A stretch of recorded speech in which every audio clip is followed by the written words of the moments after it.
Mouse बहुत fluctuate कर रहा था। 10 मिनट के बाद पूरे लैब की लाइट चली जाती है। मेरे 3 मिनट मतलब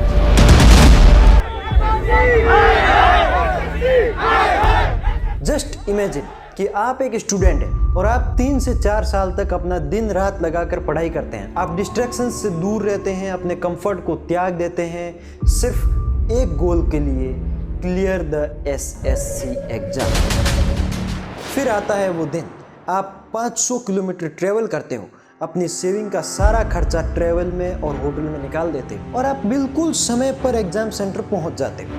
थोड़ा नर्वस, थोड़ा एक्साइटेड, और जब आप एग्जाम सेंटर के अंदर एंटर करते हो, you gets only one thing, exam cancel हो गया। No explanation, no reschedule, no help, just go home. यही हो रहा है आज के दिन एसएससी के स्टूडेंट्स के साथ। किसी के एग्जाम्स कैंसिल हो जा रहे हैं, किसी के माउस काम नहीं कर रहे, किसी के कंप्यूटर स्क्रीन काम नहीं कर रही और किसी को रफ काम के लिए दिया गया पेन तक काम नहीं कर रहा, कहीं चेयर्स टूटी पड़ी है, कहीं एग्जाम्स में क्वेश्चन ही गलत दे रहे हैं। नमस्कार दोस्तों, अगर आप भी एक स्टूडेंट हैं या एक स्टूडेंट के सपनों का सम्मान करते हैं तो आपको ये वीडियो जरूर एंड तक देखना चाहिए। आज हम बात करेंगे एक ऐसे मुद्दे के बारे में जिसमें कि स्टूडेंट्स के सपनों के साथ खेला जा रहा है, लेकिन फिर भी सरकार, मीडिया सब खामोश है। हम जानेंगे क्या है एसएससी मिसमैनेजमेंट और एसएससी वेंडर फेलियर। एसएससी के एग्जाम्स कौन कंडक्ट करवाता है, कैसे वेंडर को चुना जाता है और कहां हुई गड़बड़ी और कितनी जिम्मेदार है सरकार। नमस्कार, आप देख रहे हैं विश्वास टॉक्स और अभी एसएससी के फेज 13 के एग्जाम्स चल रहे हैं और इनकी शुरुआत हुई थी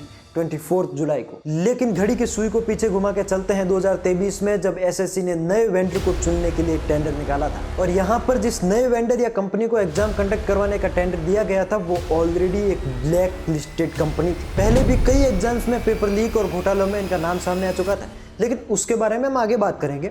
उससे पहले देखो होता क्या है ना कि एसएससी अपने एग्जाम्स खुद नहीं कंडक्ट करवाता, क्योंकि उसके लिए एसएससी के पास प्रॉपर सिस्टम नहीं है। तो ऐसे में वो एक प्राइवेट कंपनी को हायर करती है और उसे सॉफ्टवेयर सिस्टम और हार्डवेयर एंड लॉजिस्टिक जैसे कि कंप्यूटर्स वगैरह और एग्जाम हॉल्स की जिम्मेदारी देता है, यानी ओवरऑल एग्जाम एग्जीक्यूशन की सारी जिम्मेदारी इस प्राइवेट कंपनी को दी जाती है। हालांकि क्वेश्चन पेपर्स बनाना, एग्जाम्स को डिजाइन करना, ये सारे काम एसएससी अपने पास ही रखता है। तो अब एसएससी के टेंडर को पास करने के लिए कंपनीज को 2 अलग अलग स्टेजेस से गुजरना होता है, जिसमें फर्स्टली टेक्निकल कैपेबिलिटीज और दूसरे नंबर पे फाइनेंशियल कॉस्ट, यानी ये कि वो कंपनी इस एग्जाम को कंडक्ट करवाने जितनी कैपेबिलिटीज रखती भी है या नहीं, और दूसरे नंबर पे कि सबसे सस्ता कौन करेगा। और इस बार फेज 13 के एग्जाम के लिए ये टेंडर जीत लिया जाता है इडिक्विटी कैरियर टेक्नोलॉजीज के द्वारा। और इससे पहले फेज 12 तक एसएससी ने ये टेंडर दे रखा था टीसीएस को, यानी टाटा कंसल्टेंसी सर्विसेज। लेकिन इस बार जब इस कंपनी ने इस टेंडर को जीता था तभी से ही कुछ दाल में काला होने की बू आने लगी थी, क्योंकि 2020 में इस कंपनी को सेंट्रल डायरेक्टरेट के द्वारा ब्लैकलिस्ट कर दिया गया था। और इतना ही नहीं, इसके बाद भी इस कंपनी का नाम कई पेपर लीक्स में भी आ चुका था, जैसे एमपी टीईटी 2022 पेपर लीक,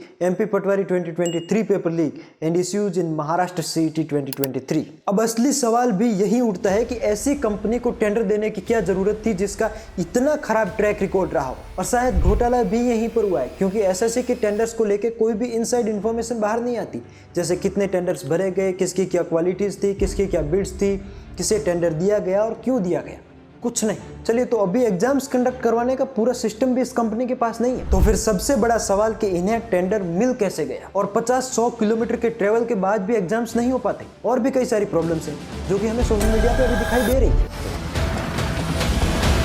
अब इसका सॉल्यूशन क्या है? तो शॉर्ट टर्म में सॉल्यूशन यही है कि एग्जाम्स को रीशेड्यूल किया जाना चाहिए और स्टूडेंट्स को कंपनसेशन दिया जाना चाहिए, और इस वेंडर और इसे चुनने वाली एसएससी की उस कमेटी दोनों के खिलाफ कड़े से कड़ा एक्शन लिया जाना चाहिए कि इतनी बड़ी चूक आप कर कैसे सकते हैं, और सच में ये एक चूक थी या टेबल के नीचे से भी कुछ काम हुआ है, इसकी भी बराबर से जांच होनी चाहिए। चलिए, अब सवाल आता है कि आप क्या कर सकते हैं उन स्टूडेंट्स के लिए। तो सबसे पहले तो आप इस वीडियो को ज़्यादा से ज़्यादा शेयर कर सकते हैं, जिससे कि शायद स्टूडेंट्स को न्याय मिले या उसमें कुछ हेल्प हो सके। और कई सोशल मीडिया पोस्ट्स में कहा गया कि कुछ इररिलेवेंट सवाल एग्जाम्स में पूछे गए या गलत सवाल एग्जाम्स में पूछे गए। तो अगर आप इसके बारे में भी जानना चाहते हैं तो आपको करना है इस वीडियो के नीचे कमेंट, और अगर 50 कमेंट इससे रिलेटेड हो जाते हैं तो हम जरूर इस पर एक और वीडियो लाएंगे। धन्यवाद। आप देख रहे हैं विश्वास टॉक्स और मैं हूँ विश्वास मारवाड़ी।